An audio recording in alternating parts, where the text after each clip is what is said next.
আপনাদের মতন মুন্নি শাহাদের মতন কিছু চাটুকার সাংবাদিকদের ভূমিকার কারণে সাগরণী হত্যা হয়েছে। এই দেশের সেনাবাহিনী যখন পিলখানার হত্যাকাণ্ড হয়, পিলখানার হত্যাকাণ্ডের সর্বপ্রথম মিসগাইড সেনাবাহিনীকে আপনি করছেন। আপনার মিডিয়ার মাধ্যমে আপনারা যখন ভুল তথ্য দিচ্ছেন, আপনাদের মাধ্যমে সর্বপ্রথম সেনাবাহিনী মিসগাইড হয়েছে। ওই দিন পিলখানায় 57 জন সেনা অফিসার সেনাবাহিনী পিলখানায় হত্যাকাণ্ড ঘটনা, গুলজার আহমদ বুলবুল, শাকিলের মতন লোকজন ওই দিন সেনাবাহিনীতে হত্যাকাণ্ড ঘটনা, বিডিআর পিলখানার হত্যাকাণ্ড ঘটনা।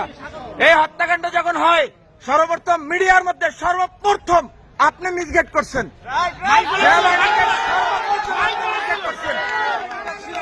এই দেশে 52,000 রয়েল সদস্য, এর ভিতরে আপনি একজন। এই দেশকে আপনারা ভারতের অঙ্গরাজ্য বানাবার জন্য যা করাবার তাই করছেন, ঠিক আছে? আপনি এখনো কেন আপনার হাতে এখনো ছাত্র হত্যার রক্ত এখন আপনার হাতে লেগে আছে?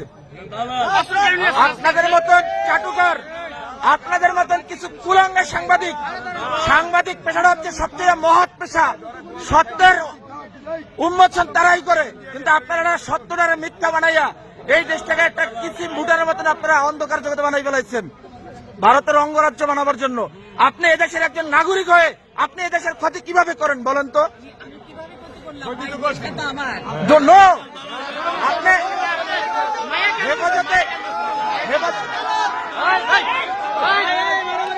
হেফাজতে ইসলামকে আপনারা কিভাবে ধ্বংস করে দিচ্ছেন বলেন? হেফাজতে ইসলাম নিয়ে আপনি মামুনুল হক সাবুজুন নিয়া, আপনি জোনায়েদ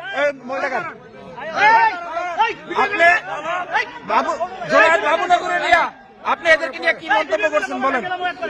এই দেশে হেফাজতে ইসলাম নিয়া আপনার মন্তব্যগুলো কি? আমরা আপনার সমস্ত কিছু দেখছেন। এই দেশের সাংবাদিক মধ্যে আপনি কুলাঙ্গার, এই দেশের সাংবাদিকরা আপনি ধ্বংস করছেন। লোকদেরকে সরাই যায়, আমাদের যে লোক আছে